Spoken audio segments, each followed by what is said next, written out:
Alright, I don't know how much I recorded, but yeah, the battery went out, so I got a new battery in it. And now I got the Mazda.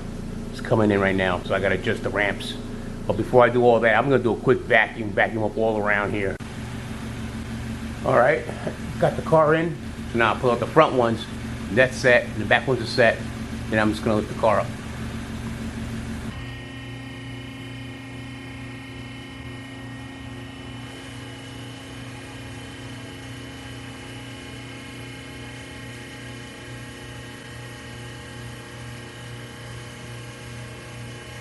First click.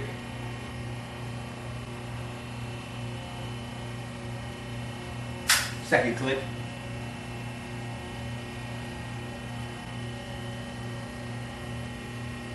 Third click. Let's see how she looks from here. Okay, that third click is right there. There's still like 4 or 5 inches before it hits the door. That's where I'm at. So now from this point on, I have to close the garage door. So this is not bad here. If I have the garage door open, let me see if I get a good view. Bring you up a little bit. That's how that looks. Right here, I'm gonna move the town car up.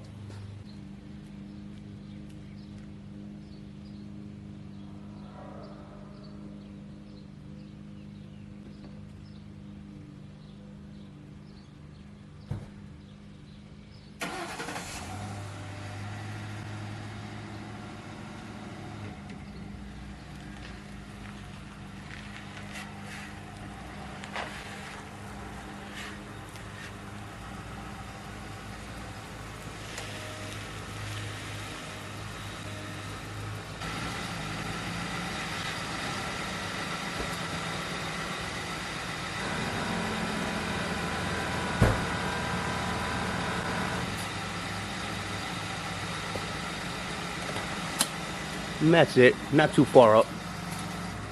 And here's the Mazda. It's pretty bright. There it is. Like I said, it's like it's like 5-6 inches from the door handle before I raise it up anymore. So I gotta keep it, close the garage door and raise it up some more. Alright, so already in the garage, I lowered the door. And now I'm getting ready to raise the car up some more. Remember, it's on the third. So going from third to fourth.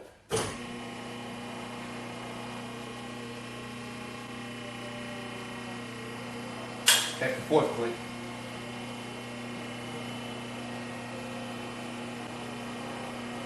That's the fifth click.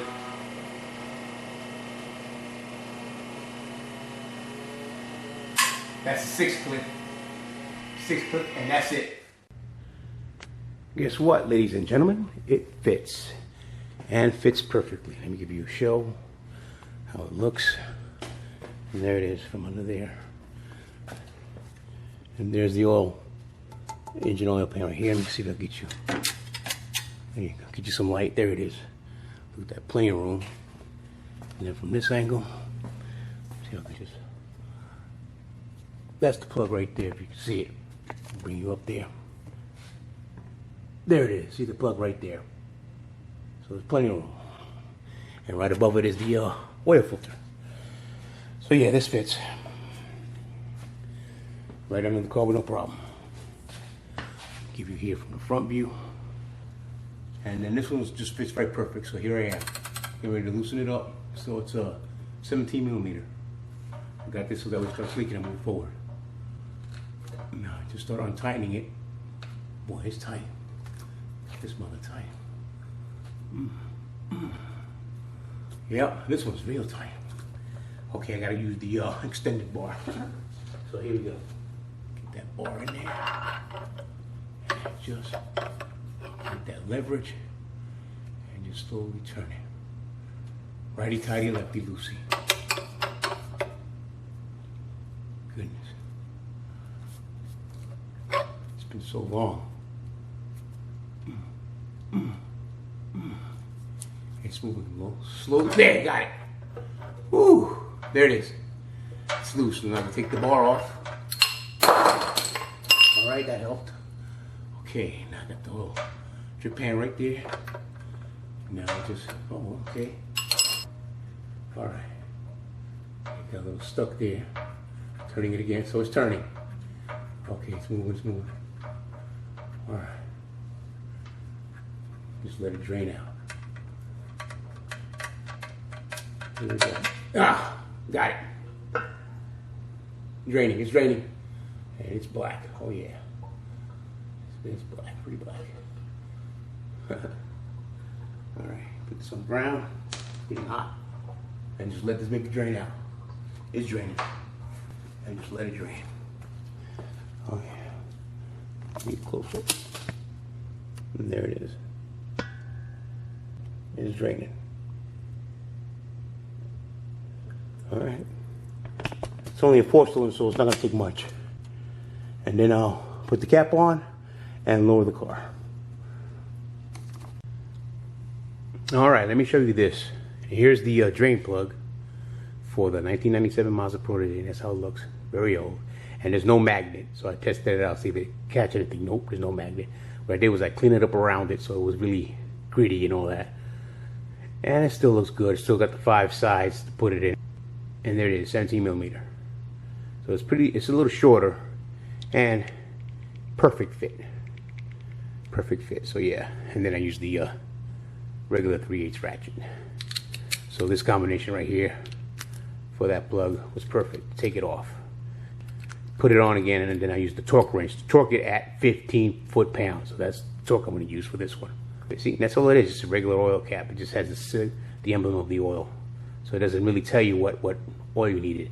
But with this car, I found out it was 10W30 for this car. All right, there it is, the oil filter way up there. I put the plug in, but I didn't torque it yet. I'm just gonna remove that and put the new oil filter in. So let's do that right now and see how this works. There it is, all right. Ooh. Okay, I'll come back a little bit. Oh yeah, it's hot. It's hot. Righty tighty, lefty loosey. Okay. All right, I got the tool, and this is it. This is the tool I'm going to use. All right. I got a light I can see. Angle it so when I turn it lefty. Okay, right there. It's caught. Okay. It's caught. Okay, now it's turning. Oh yeah, it's turning now. That's not bad. All right, move it over a little bit. Turn again. All right, yep, this was coming out. Okay, now I gotta be careful. The oil's going to dry. So, let's see what happens. Okay, I'm draining it out now. I'm turning it. Ooh, whoa. It got me. It got me. It's right there.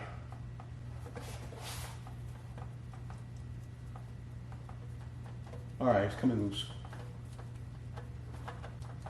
Yeah, it came out. All right, now this is the difference between oil changes from a 4-cylinder to an 8-cylinder. Now, this is the original one that I took off the car of the Mazda Protege. It's a motor crab and it's FL 816. I can't turn it over because I still have oil in there. So I cleaned up as much as I could. So this is for a 4-cylinder compared to what an 8-cylinder would be. Now, this is a brand new one. I do have a second one just in case my Lincoln needs another oil change, because at the time when I bought it, I bought 2 of them because it was only like $3.98 each. So I took advantage of that and bought 2 of these. But look at the size difference. 8-cylinder, 4-cylinder. Big difference. When I first started looking for it, I said, wait a minute, that can't be the right size. I'm thinking more of this. So I'm saying this is the type of oil filter, but not knowing that this is a 4-cylinder. So it doesn't take that much. Oh my goodness. Yeah. So, and then this is the new one. It's the same size, same width.